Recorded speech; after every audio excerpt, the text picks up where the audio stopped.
ఆనందలహరి 74వ శ్లోకం. ఆశాపాశక్లేశదుర్వాసనాది భేదోద్యుక్తైః దివ్యగంధైరమందైః ఆశాశాటీకస్య పాదారవిందం చేతః పేటీం వాసితాం మే తనోతు.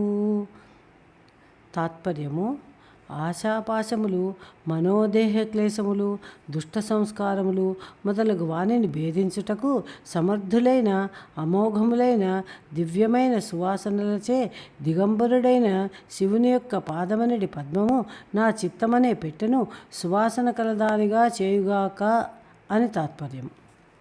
వివరణలోకి వెళితే శంకరులు ఈశ్వరునికి ఇలా నివేదించారు: ఓ ఈశ్వరా, నా మనస్సు అనే పెట్టెలో చాలా భయంకరమైన దుష్టవాసనలు ఉన్నాయి. అందులో మొదటిది ఆశాపాశము, అంటే ఆశ అనే పాశం. పాశం అంటే త్రాడు. ఆ ఆశ అనే త్రాడు నా మెడకు ఉరిలా బిగుసుకుపోయి ఊపిరాడకుండా ఉక్కిరి బిక్కిరి చేస్తుంది. అంతేకాకుండా దానికి తోడు క్లేశాలు బాధిస్తున్నాయి. ఆ క్లేశాలు 5, అంటే పంచక్లేశాలు అని. పంచక్లేశాలలో మొదటిది అవిద్య. నా స్వరూపం ఏమిటో నాకు తెలియకపోవడమే అవిద్య. అవిద్య అంటే స్వరూప ప్లస్ అజ్ఞానం అని. రెండవది అస్మిత. అస్మి అంటే ఉన్నాను అనుకోవడమే దాని లక్షణం. పుట్టడం, క్షణక్షణానికి మార్పు పొందడం, చివరకు నశించడం అనే స్థితులతో తుస్సుమనే తోలుతిత్తియే నేను అని భావించడం. చివరకు నశించడం అనే స్థితులతో తుస్సుమనే తోలుతిత్తియే నేను అని భావించడం, అంటే దేహాభిమానము అని. మూడవది రాగం. విషం అంటే విషయం మీద, అనగా శబ్దస్పర్శ రూపరసగంధాత్మకమైన దాని మీద అనురక్తిని రాగం అంటారు. ఇక ద్వేషం, ఇది 4వది. ఇష్టం కాని విషయాలను అసహించుకోవడం. అనిష్ట విషయే అప్రీతి ద్వేషః అన్నారు. అభినివేశం అన్నది 5వది. పనికిమాలిన పనులపై కర్తవ్య బుద్ధిని పెట్టుకోవడం అభినివేశం. వ్యర్థేషు కర్మసు కర్తవ్యత్వాగ్రహః అభినివేశః. పైన చెప్పిన ఆ ఆశ, ఈ పంచక్లేశాలు నా హృదయంలో చేరి కుళ్ళు కంపు కొడుతున్నాయి. వాటిని దూరంగా తోలివేయాలి అని చెప్పారు శంకరులు. ఈశ్వరా, నీవు ఆశాశాటీకుడవు, అంటే దిక్కులే గోచీపీడికలుగా తిరిగే దిగంబరుడవు. నీ పాదములు అనే పద్మం అత్యద్భుతమైనది. ఆ పద్మానికి ఉన్న సువాసనల మహిమ వర్ణనాతీతము, అనితర సాధారణము, దివ్యము.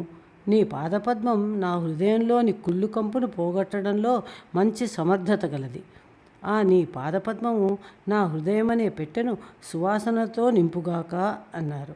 హృదయపేటికలో ఎంత దట్టంగా ఆశాపాశ క్లేశాలు అనే దుర్వాసన నిండి ఉన్నా శివపాద పద్మ పరిమళాలు వాటిని క్షాళనం చేసి హృదయపేటికను పరిమళభరితంగా చేయగలవని శంకరులు సూచించారు. ఉదయాద్రి మీద సూర్యుని కిరణాలు పడగానే చిమ్మ చీకట్లు పటాపంచలవుతాయి. అలాగే హృదయంలో భగవంతుని పాదములు నిలవగానే పాశముల వంటి ఆశలు, పాప సంస్కారములు, క్లేశములు వాటంతట అవే పటాపంచలవుతాయని శంకరులు ఈ శ్లోకంలో చెప్పారు. ఇక పాదార్థంలోకి వెళితే ఆశాపాశక్లేశ దుర్వాసనాది భేదోద్యుక్తై.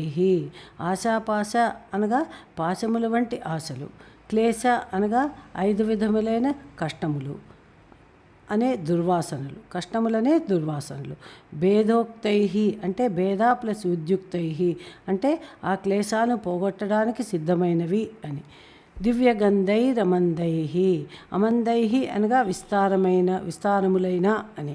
దివ్యగంధై అంటే దివ్యమైన పరిమళములచే అని అర్థం. ఆశాశాటీకస్య పాదారవిందం. ఆశాశాటీకస్య అనగా దిక్కులే వస్త్రములుగా కలిగిన దిగంబరుడైన శివుని యొక్క పాదారవిందం, అంటే పాదపద్మము అనగా ఈశ్వరుని పాదం. చేతః పేటీం వాసితాం మే తనోతు. మే అంటే నా యొక్క, చేతః పేటీం అనగా మనస్సు అనే పెట్టెను, వాసితాం అంటే సువాసన కలదిగా, తనోతు అంటే చేయుగాక అని అర్థం. ఆశాపాశ క్లేశాదులనే దుర్వాసనలతో నిండిన నా మనస్సు అనే పెట్టెను శివపాద పద్మ సువాసనాభరితం చేయుగాక అని శంకరుల వారి ఆకాంక్ష. ఈ 74వ శ్లోక విశ్లేషణం సమాప్తం. ఓం నమ శివాయ.